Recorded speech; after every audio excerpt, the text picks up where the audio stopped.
plaintiff, Adrian Chamberlain, never had any children. But earlier this year, he discovered the defendant may be his biological son. Adrian is devastated that he never knew about the defendant, but he petitioned the court for a DNA test and is hoping that it proves he is the defendant's father.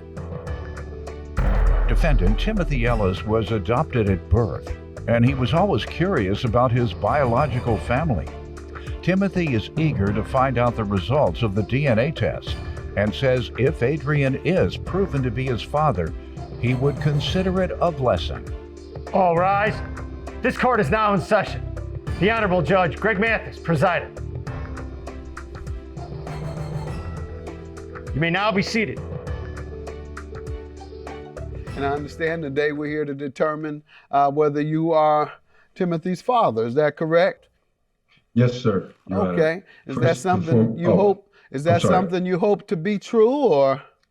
Yes, I absolutely want it to be true. So why are you looking so mad then? Why are you looking so mad? Why are you looking so mad? That's how they look when they go to child support. This ain't child support court. How old are you, sir? I'm 37 years old. 37? Y'all got the same eyes and eyebrows. If you gonna come in here want a question, let me hear some background on the case. Well, Your Honor, first and foremost, I had no idea that I had a child. As far as I knew, I had no children, period. I was shocked, to say the least. In March of this year, I found out through my brother that my sister had gone on one of those DNA websites looking for close relatives. And doing so, she found out that I was a biological father of a son, which was news to me. This website also gave her the biological mother's name, who I remember from 1983, because we had a very brief one-night stand, went about our business, and she went off to college shortly after that. All right, but I'm just giving you your props. Oh. You was able to get it the first night? No. I'm just saying, how did that happen? I know a lot of guys try that, and most of them fail. What did you do back in '83? We had grown up in the same neighborhood. We were friends. And one night, we were talking on the phone, and she invited me over, and one thing led to another. How old were you? 20. At that time, I was 21. I had the gift of gab back then. On the first night? First and only night. All right, go ahead. So I was not only surprised, but I was very, very upset at the possibility of this being true, because I had missed out on so much of Tim's life. And I'm trying not to get emotional right now thinking about that. But in short, I contacted her through social media. I gave her 2 opportunities to come clean, tell me the truth. She denied it both times. The second time said not only is it impossible that we had a child together, but she wanted nothing to do with any type of DNA testing. I was fortunate enough to get in touch with Timothy's sister, who gave me his number. I called him. We spoke briefly. He told me that he was given up for adoption at birth, was blessed to have a loving family, and was looking for his biological parents. Let me go back a little and ask about his mom, his biological mom, whom you went and asked whether you all had a child, she had a child by you, and she said no? Yes, she categorically denied it twice. Okay, did you ask her whether she had a son at all? She would not confirm or deny whether she had a son.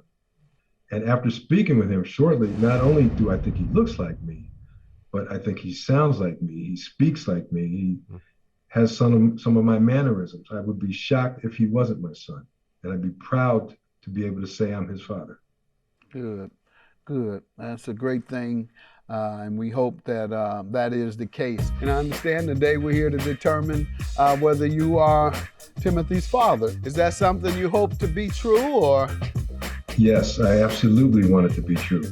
So why are you looking so mad then? Why are you looking so mad? Why are you looking so mad? That's how they look when they go to child support.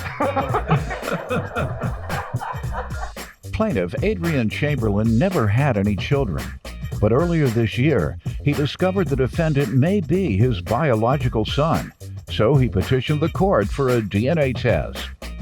Why don't you give me some background, Timothy? Yes, Your Honor. As Adrian stated, I was adopted at birth from a single mother who gave me an exceptional childhood to my peers, so I'm very thankful for that. Is that the only mother you've known? You were adopted at birth, I'm told. Okay. Correct. And when I got into my 20s, I started wondering, well, I always had a curiosity as to who my birth family was because I've always known I was adopted since I was able to understand. And in my early 20s, I did a search on the internet and I came across somebody who I believed to be my grandmother. And she later confirmed that she was, though she said that she wasn't interested in helping me to speak to my birth mother because it would devastate the family, for the family to know that my mother had a child that no one knew about. It took me about 10 years after that in order to find out maybe a list of people who I could be related to. And I stumbled across a woman who I believe to be Adrian's half-sister. And I was able to connect with Adrian. How did that go when you all first came together and talked? What were the circumstances? Give me that picture. Well, Mr. Adrian called me up and said, hello, sir. My name's Adrian, and I may be your father. And he said he would be really excited about it. And of course, I would be excited about it as well. But the main issue is it's hard to get excited about it not having proof. So tell me about your life growing up with your adopted parents, because we always like to give credit to people who have made a difference in the lives of others. So do you mind telling us about growing up and whatever else you feel comfortable in saying regarding your parents? Yes, I grew up in a tough neighborhood. I'm from Rochester, North originally, and I was raised by a single parent who I believe to be a saint. She taught me love and faith. I was raised with me and my sister, and we happened to have the same birthday, even though we were born in different years. And it was a pretty positive childhood. But it wasn't until I got to my adulthood in which I realized that there was some type of void that I was missing, and I couldn't quite figure it out. But after hearing that Adrian had no idea about me, it kind of made sense where that void was coming from. So I wasn't raised with around a male figure per se, but my mother did the best job she could. And I've been lucky. I consider myself lucky because my birth mother was in a situation where I could not have been here. There's other options other than giving birth, and I am here. And I'm here despite that side of the family not wanting to have much to do with me at this point. And so in spite of that, I'm definitely lucky. And so I know a lot of my peers I grew up with weren't as fortunate as me, so I could never be one to complain. If Adrian is my father, that would be a huge blessing, and I'd be, I'm very happy about that. But at this point, I still consider myself a lucky man regardless. Primarily because you were able to grow up in a tough neighborhood without getting in trouble? Is that what you're saying?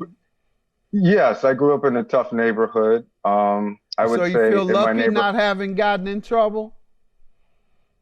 Is that part of why you feel that way? Absolutely. Okay. Absolutely. Because I'm getting to a bigger point, and that is that it's shameful on society that we have to feel lucky that we overcame our circumstance and reality. It should be a normal part of everyone's life that they're able to live a life crime-free, jail-free, livable wages so you don't have to live poor in a poor neighborhood, quality schools, all that should be normal. Absolutely. Absolutely. So when you say you feel lucky about it, that says a lot about society. I'm just giving you your props. Oh. You was able to get it the first night? No. I'm just saying, how did that happen? I know a lot of guys try that and most of them fail. What did you do back in '83? Plaintiff Adrian Chamberlain never had any children, but earlier this year, he discovered the defendant may be his biological son, so he petitioned the court for a DNA test. I don't believe that the majority of society, their children, feel lucky when they don't go to jail, when they're not a victim of a crime, when they don't drop out of school because the school is failing them, when the many other things that can occur, drug addiction. I don't think they feel lucky. They just say this is how life is. And they think it's like that for everybody. And so that's the point I'm trying to make, young folks. You're not lucky when you make it out of the neighborhood that might be different from a privileged neighborhood or a middle or upper income neighborhood. You are someone who had to live an exceptional life instead of living a normal life. Normal lives, you don't have to worry about that. Only lives that are lived and raised in poverty and failing school systems and crime infested, which is a result of failing school systems and economic deprivation, are the only ones who have to say, I'm lucky that I made it out. You hear a lot of other folks from a lot of other communities having to say that? So, now I just want to stop you from saying that. Say you were strong enough to overcome the obstacles that society put in front of you. That's how you should look. Say, but you wish you didn't have to be that strong. You want to live a normal life.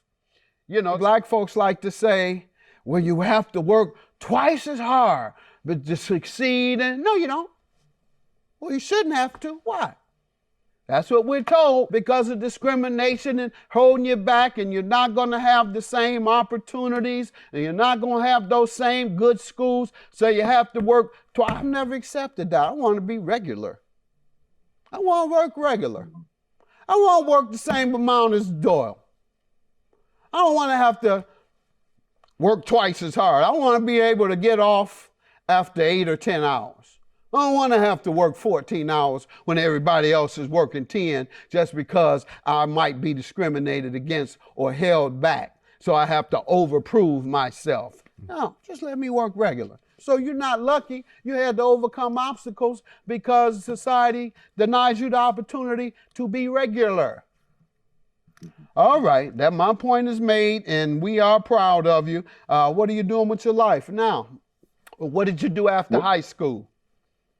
Okay, after high school, I moved to New York City for 10 years and worked a bunch of different type of jobs. I worked in group homes, I've worked as a case aide, I've worked delivering groceries, and it wasn't until I moved back to Rochester when I realized I wanted to work for myself. And so I started my own moving company in the city, and I employ about 3 people part-time within my community in order to give back and also live independently as possible. Good. I'm gonna give you a hand. Small business. And I hope that you're able to borrow money from a bank to expand your business as rapidly as other communities are able to go in and borrow from the bank. And so continued success to you. And you felt a void, and perhaps now we can fill that void. Just interesting that you would feel a void and you didn't know. You think that was some type of, for lack of a better description, some type of energy or God, spirituality? Yes, Your Honor. That's a great question because I kind of wondered that exact same thing myself. I am a spiritual person, and especially after speaking with Adrian, and when these results hopefully come in that he is my father, it will make sense because Adrian had no idea. And I always, in the back of my head, felt like not only do I need to know for myself, but something else was kind of calling me. Okay, well, we're going to see whether your spirit is with the devil or with God. We're going to see who was talking to you because the devil can trick people. He plays like God sometimes and trick you. Did you ask her whether she had a son at all?